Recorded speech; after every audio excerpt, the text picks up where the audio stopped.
Shabbat Shalom, familia del movimiento progresista Judíos Hateret, los del camino. Bienvenidos a nuestra Parashat semanal. En esta semana tenemos la Parashat número 27, Tazria, y la Parashat número 28, Metzorah.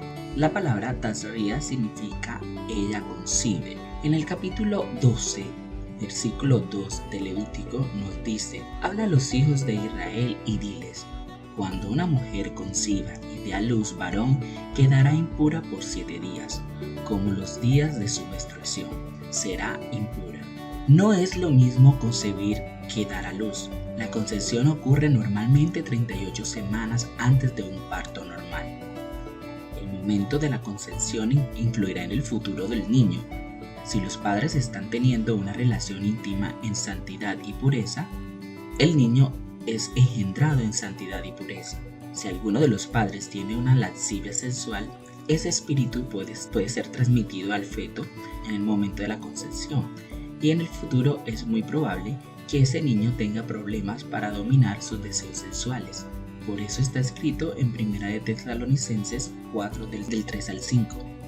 Porque esta es la voluntad de Dios, vuestra santificación, es decir, que os abstengáis de inmoralidad sexual, que cada uno de vosotros sepa cómo poseer su propio vaso en santificación y honor, no en pasión de concupiscencia, como los gentiles que no conocen a Dios. La palabra vaso es una referencia del cuerpo. En este caso, probablemente se refiere al cuerpo de la pareja. Es importante tratar a la pareja con santidad y honor, sin lascivia sexual como los paganos que no saben dominar sus instintos más bajos. La palabra concupiscencia en este contexto no tiene que ver con el instinto natural sexual puro que crea excitación. Es algo que Hashem ha puesto en el hombre y que es un ingrediente importante en su vida íntima, normalmente dentro de los marcos que están permitidos según la Torá, es decir, dentro del pacto matrimonial.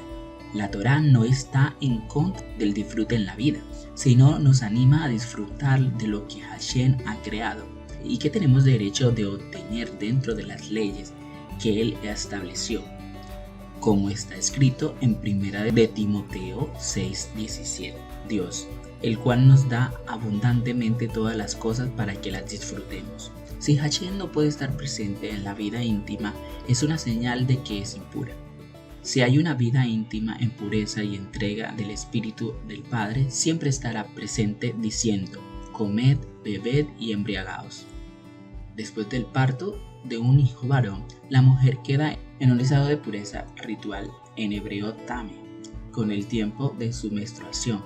La palabra hebrea que ha sido traducida como menstruación es nidá, que significa impureza, menstruación, y viene de la raíz nadar, que significa vagar, errar, huir, alejarse, mover. La idea es que en el tiempo de la nidad es un tiempo cuando la mujer se aleja de su marido para sanarse de su herida interna. Según la Torá, este periodo es de 7 días. Levítico 15:19. Después del periodo de la nidad, ella se sumerge en aguas purificadoras para poder unirse de nuevo a su marido. En el caso del nacimiento de un varón, la madre se queda en un estado de nidad durante los primeros 7 días después del parto.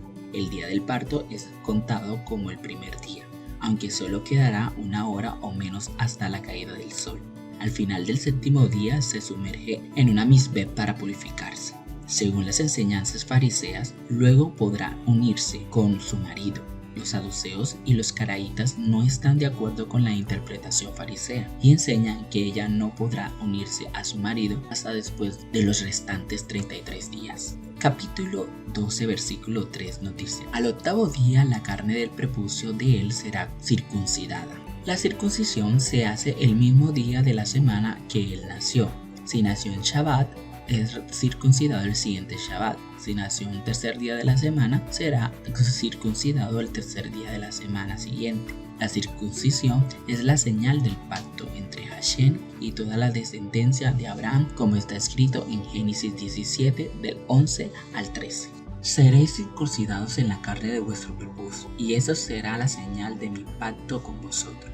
Y a la edad de 8 días será circuncidado entre vosotros todo varón por vuestras generaciones. Asimismo, el siervo nacido en tu casa o que sea comprado con dinero a cualquier extranjero que no sea de tu descendencia. Ahora Hashem por medio de Moisés está reafirmando el pacto que fue dado a los patriarcas, como está escrito en Juan 7:22. Por eso Moisés os ha dado la circuncisión, no porque sea de Moisés, sino de los padres, y el Shabbat circuncidáis al hombre. Capítulo 12, versículo 4 de Levítico dice: y ella permanecerá en la sangre de su purificación por 33 días. No tocará ninguna cosa consagrada, ni entrará al santuario hasta que los días de su purificación sean cumplidos. Aunque se haya purificado por medio de la mikveh, al final de los 7 días ella no podrá purificar a la caída del sol ese mismo día, sino a la caída del sol del día 40. Si se ha dado la luz varón, a partir del día 41 podrá entrar en el templo y tocar y comer cosas consagradas. Aquí aprendemos cuáles son las dos prohibiciones en cuanto a una persona tame. No le es permitido tocar o comer las cosas consagradas, como la terumá o el sacrificio de paz. Tampoco podrá entrar en el santuario, no se puede comer el cordero de Pesach en Jerusalén, en el estado de Tam. El capítulo 12, versículo 5 de Levítico dice: pero si da a luz a una niña, quedará impura por 2 semanas, como en los días de su menstruación, y permanecerá en la sangre de su purificación 66 días. Tanto el tiempo de la nidad como el del Tame dura el doble después del nacimiento de una niña. La Torá no explica la razón por qué es así. Hashem marca una diferencia entre varón y mujer, pero el hombre moderno está intentando de quitar esa diferencia y piensa que la igualdad es lo mismo que eliminar las diferencias. El hecho de hacer que la mujer quede más tiempo en recuperación después del nacimiento de una niña no es para discriminar a la mujer o al hombre, sino por las razones que no están bien definidas en la Torá. Lo cierto es que todos los mandamientos han sido dados para el bien del hombre. Tenemos que aceptar esta verdad sin entender el porqué. Sin embargo, se pueden encontrar algunas explicaciones que nos pueden dar un poco de luz sobre esta diferencia. Los pediatras modernos han mostrado que después de un nacimiento una niña tiene mayor necesidad psicológica que un niño de permanecer cerca de su madre. Así que este mandamiento ha sido dado, entre otras razones, para ayudar a la niña a tener un buen desarrollo psicológico y posiblemente también de la madre. En el capítulo 12, versículo 6 de Levítico dice: cuando se cumplan los días de purificación por un hijo o por una hija, traer al sacerdote a la entrada de la tienda de la reunión un cordero de 1 año como ofrenda de ascensión y un pichón o una tórtola como ofrenda por el pecado. La madre tendrá que presentarse en el templo después de un parto. Si es un hijo, será a partir del día 41 de su nacimiento. Si es una hija, a partir del día 81. Ella tiene que entregar 2 animales para los sacrificios de ascensión y de pecado, Olá y Hatat. La Olá representa la entrega total.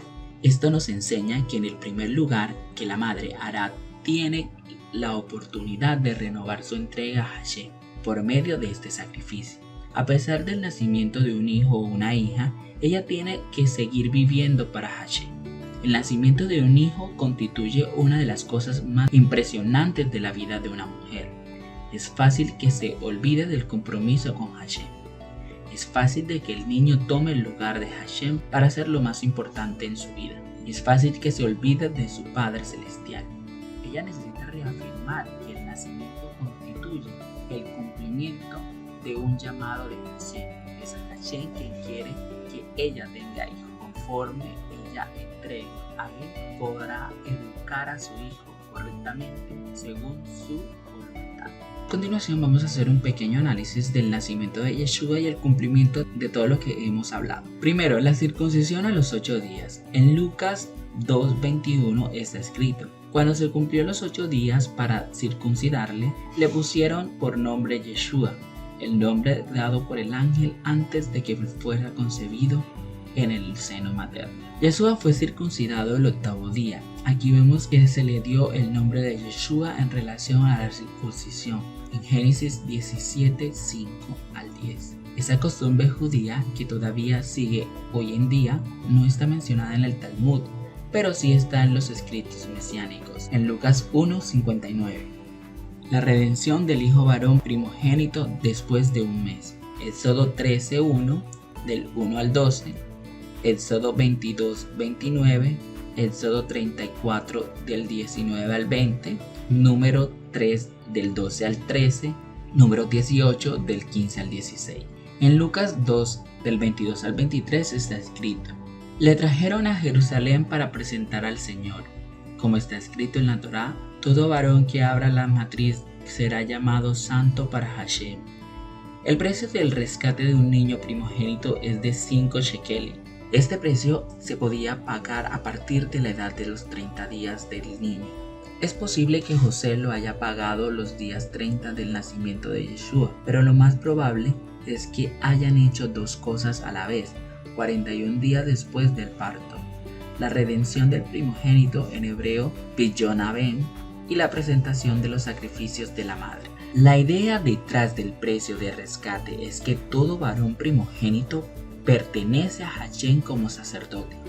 Además de esto, los primogénitos fueron especialmente consagrados cuando todos los primogénitos de los egipcios fueron matados por el ángel destructor. Un cordero fue sacrificado para preservar la vida de los primogénitos de los hijos de Israel juntamente ante su salida de la esclavitud. En ese momento Hashem santificó para sí a todos los primogénitos de Israel. Sin embargo, por el pecado del becerro de oro, los primogénitos perdieron el derecho de ser sacerdotes. Ese derecho fue traspasado a los levitas. Aún así, los varones primogénitos pertenecen todavía a Hashem de manera especial. Por eso tendrán que ser presentados ante él en el templo un mes después del nacimiento, para así ser redimidos y poder volver a estar con sus padres. Si Israel no hubiese pecado con el becerro de oro, Yeshua sería uno de los sacerdotes en el templo en Jerusalén. La purificación de la madre después de 40 días la vemos en Lucas 2:22 y está escrito: cuando se cumplieron los días para la purificación de ellos, según la Torá de Moisés, lo trajeron a Jerusalén para presentar al Señor. Después de 40 días, María ya estaba ritualmente pura para entrar en el templo. Aquí habla de la purificación de ellos. La Torá no enseña que un niño necesita purificación después del nacimiento.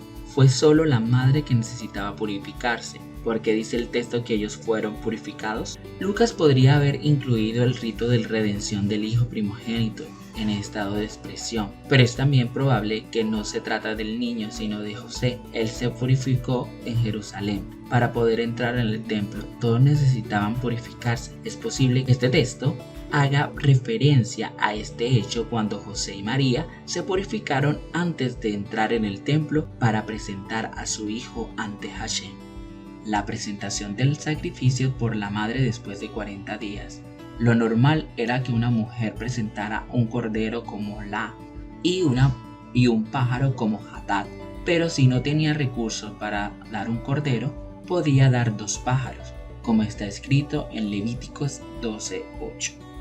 Pero si no le alcanzan los recursos para ofrecer un cordero, entonces tomará 2 tórtolas y 2 pichones, uno para la ofrenda de ascensión y otros para la ofrenda del pecado. Y el sacerdote hará expiación por ella y quedará limpio. En Lucas 2:24 está escrito: y para ofrecer un sacrificio conforme a lo dicho por la Torá del Señor, un par de tórtolas o 2 pichones.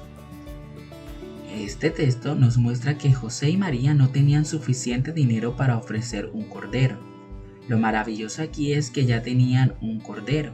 Este cordero fue entregado a Hashem y luego redimido.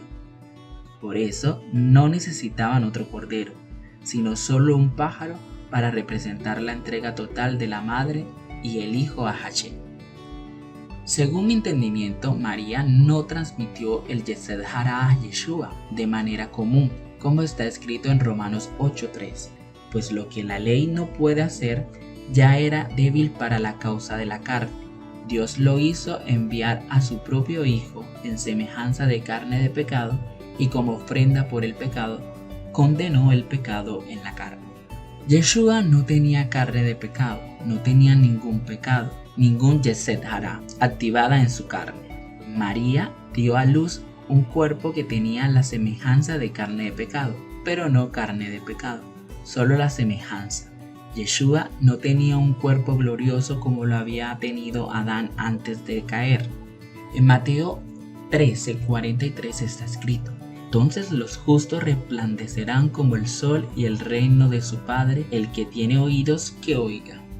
Yeshua no brillaba cuando nació, aunque era justo. El capítulo 12, versículo 8 de Levítico dice: pero si no alcanzan los recursos para ofrecer un cordero, entonces tomarán 2 tórtolas y 2 pichones, uno para la ofrenda de ascensión y otro para la ofrenda del pecado. Y el sacerdote hará expiación por ella y quedará limpia. Estos textos nos muestran que María, la madre de Yeshua, tenía pecado. El mito de la Inmaculada Concepción de la llamada Virgen María no tiene ninguna base en las Escrituras. Podemos mencionar algunos otros textos que hablan de la madre de Yeshua tenía pecado y necesitaba perdón de ellos. En Lucas 1:47 está escrito: y mi espíritu se regocija en Dios mi Salvador. Ella necesitaba un Salvador para no morir en sus pecados. Necesitaba que el Padre Celestial la salvara. Las Escrituras enseñan que la Virgen María necesitaba salvación. Si hubiera sido engendrada de manera inmaculada, no necesitaría un Salvador, porque sería perfecta sin pecado. En Marcos 3:21 del 31 al 35 está escrito: cuando sus parientes oyeron esto, fueron para hacerse cargo de él, porque decía: está fuera de sí. Entonces llegan su madre y sus hermanos, y quedándose afuera, mandaron llamarle. Y había una multitud sentada alrededor de él, y le dice: he aquí tu madre y tus hermanos están afuera y te buscan. Respondiéndoles le dice: ¿quiénes son mi madre y mis hermanos? Y mirando en torno a los que estaban sentados en el círculo a su alrededor, dice: he aquí mi madre y mis hermanos, porque cualquiera que hace la voluntad de Dios, ese es mi hermano y mi hermana y mi madre. En este momento María pensaba que Yeshua estaba loco, y por eso vino con sus otros hijos para hacerse cargo de él. Por ello, en ese momento Yeshua no la reconoce como madre, diciendo que ella no estaba haciendo la voluntad de Dios. Esto es una muestra clara que en un momento de su vida ella estaba equivocada en su apreciación del llamado de su hijo, como está escrito en el Salmo 69:8. Me he convertido en extraño para mis hermanos y extranjero para los hijos de mi madre. Este salmo es una profecía mesiánica, según vemos en el versículo 9, donde está escrito: porque el celo de tu casa me ha consumido, y los vituperios de los que te injurian han caído sobre mí. Este versículo está aplicado sobre el Mesías en Juan 2:17 y Romanos 15:3, donde está escrito: sus discípulos se acordaron que estaba escrito: el celo por tu casa me consumirá. Pues aún así el Mesías se agradó a sí mismo, antes bien, como está escrito: los vituperios de los que te injurian cayeron sobre mí. Esto nos enseña que en un momento de la vida de Yeshua, ni su madre ni sus hermanos, hijos de su madre, creyeron en él. Este salmo también nos enseña que sus hermanos eran los hijos físicos de su madre, producto de una unión entre José y María. Capítulo 13, versículo 2 de Levítico: cuando un hombre tenga en la piel de su cuerpo una mancha clara, una mancha blanquecina o una mancha brillante, y se convierte en afección de Saraat en la piel de su cuerpo, será traído al sacerdote Aarón o a uno de sus hijos los sacerdotes. Ahora la Torá introduce el tema acerca de la impureza causada por una plaga, que es llamada Saraat. Esa plaga no tiene los mismos síntomas que la enfermedad llamada lepra. Por lo tanto, al traducir la palabra Saraat en lepra, se crea una idea equivocada de los lectores. Aquí no se trata de una enfermedad de lepra, sino de otra cosa.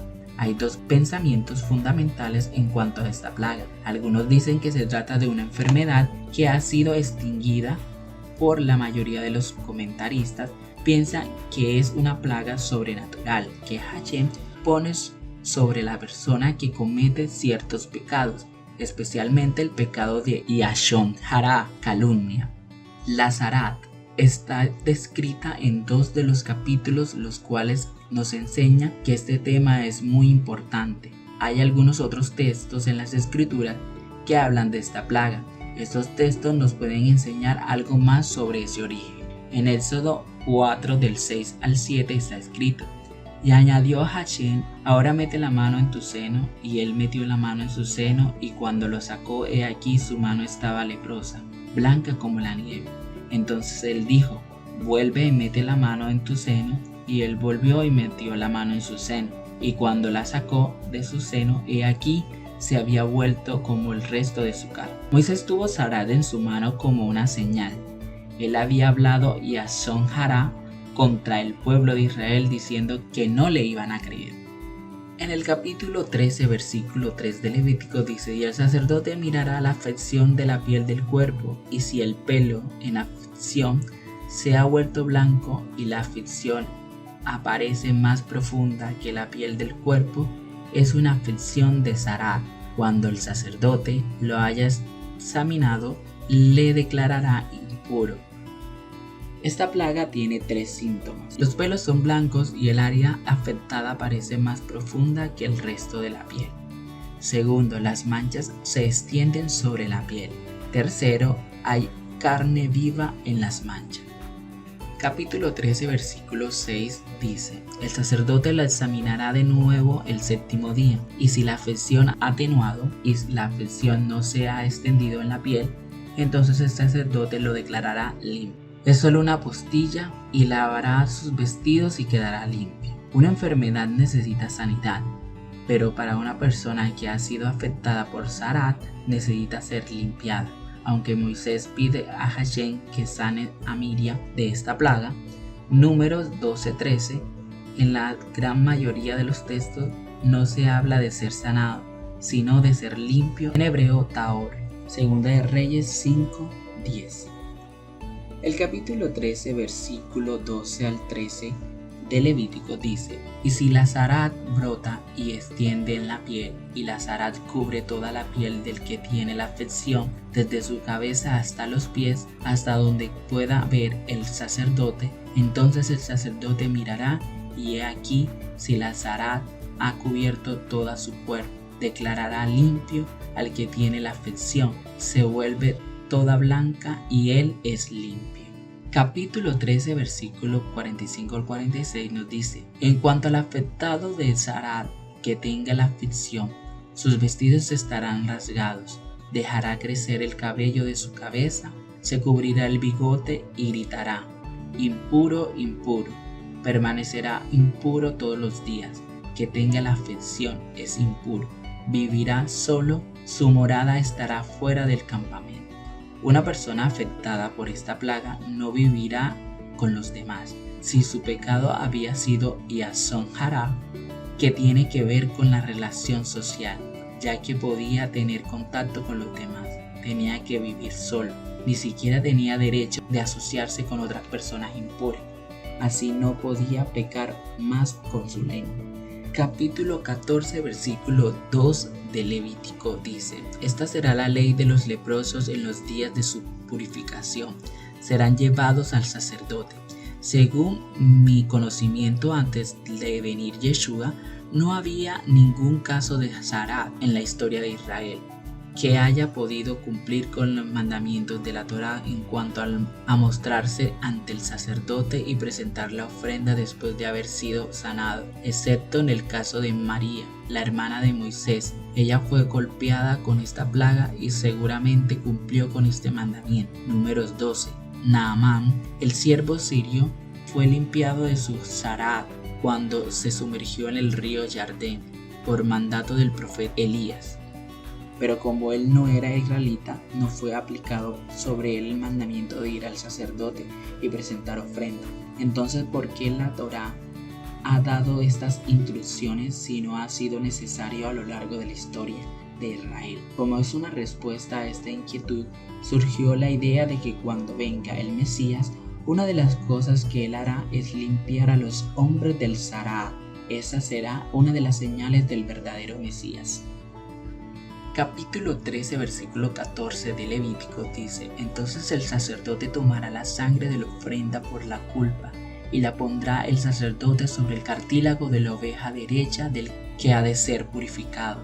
Sobre él purgará su mano derecha y sobre él purgará su pie derecho. Es posible que este versículo muestra que él es purificado, necesita la sangre sobre 3 lugares de representar aquel pecado que le llevó a recibir el Sará. Si una oreja escuchó Yasón Hará, si metió en la mano donde no debía y si puso el pie donde no le correspondía, fue golpeado con Sará. Por eso su purificación es aplicada sobre 3 lugares de su cuerpo.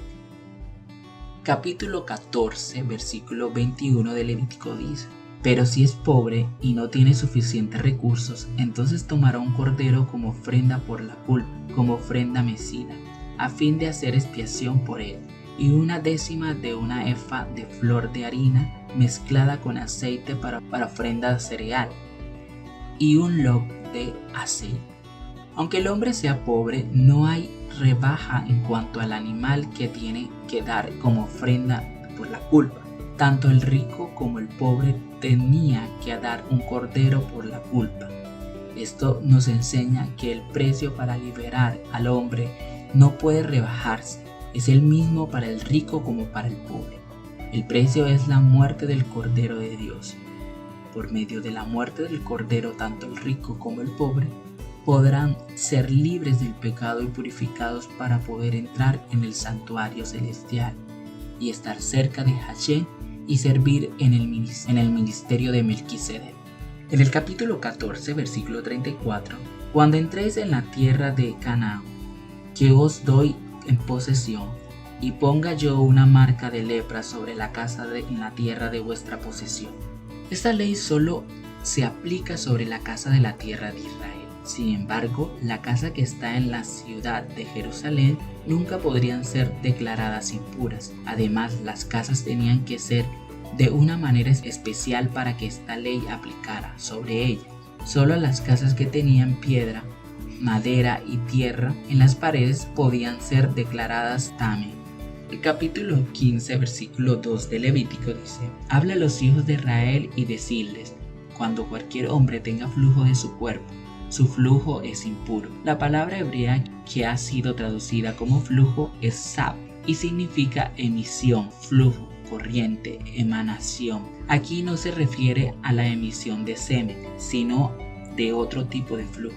Como la palabra flujo se repite 2 veces, se deduce que la impureza ritual empieza a partir de la segunda emisión de flujo. Este tipo de impureza es más severo que la impureza producida por la emisión de semen y requiere sacrificio para su purificación. Capítulo 15, versículo 4 dice: Toda cama sobre la cual se acueste una persona con flujo quedará impura, y todo sobre lo que siente quedará impuro. Capítulo 15, versículo 16 de Levítico dice: Y si un hombre tiene emisión de semen, bañará todo su cuerpo en agua y quedará impuro hasta el atardecer. Los versículos 2 al 15 tratan del caso de un hombre que es impuro por el flujo que sale desde su miembro viril, sin que tenga emisión de semen. A partir del versículo 16, la Torá da instrucciones acerca del que tiene emisión seminal. La emisión de semen produce un estado de tame en el hombre, pero en un nivel inferior al del sab. La Torá dice que todo hombre tiene emisión de semen tendrá que bañar todo su cuerpo en agua para poder ser purificado a la caída del sol. Bueno familia, hasta aquí nuestra parashá semanal. Gracias a todos por su compañía. Shalom.